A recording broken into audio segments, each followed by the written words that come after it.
ما تتجوزيش. اول فيديو هعمله، اول نصيحه فيس تو فيس ليكو.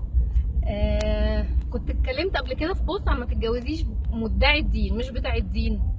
طبعا الناس الملتزمه يعني ما نقدرش نتكلم عليه، بس الملتزمه صح. ما تتجوزيش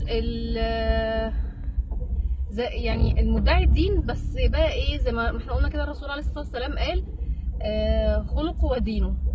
خلقه الاول ودينه. فخلي بالك كويس جدا، زي ما احنا قلنا لو عايزه تتجوزي بتاع الدين الملتزم صح، يبقى لازم كمان تشوفي اخلاقه عامله ازاي. طب تشوفي اخلاقه ازاي؟ حلوه، تشوفي اخلاقه من تربيته. اوعى حد يضحك عليك ويقولك اصل ماما وبابا حاجه وانا حاجه تانية خالص.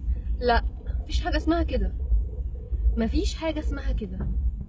اللي اهله معرفوش يربوه مفيش حاجه اسمها الايام هتربيه ولا الشارع هيربيه ولا كل الكلام ده. ان ما كانش مامته قالت له كده عيب كده غلط، لا ما ينفعش. مفيش تربيه، مفيش اساس. شوفي جوه البيت هو عامل ازاي، لقيتي في حاجات كتير غلط، في لخبطه في التربيه، في سلوكيات محدش بيعاتب عليها، يبقى ده ما تتجوزيهوش.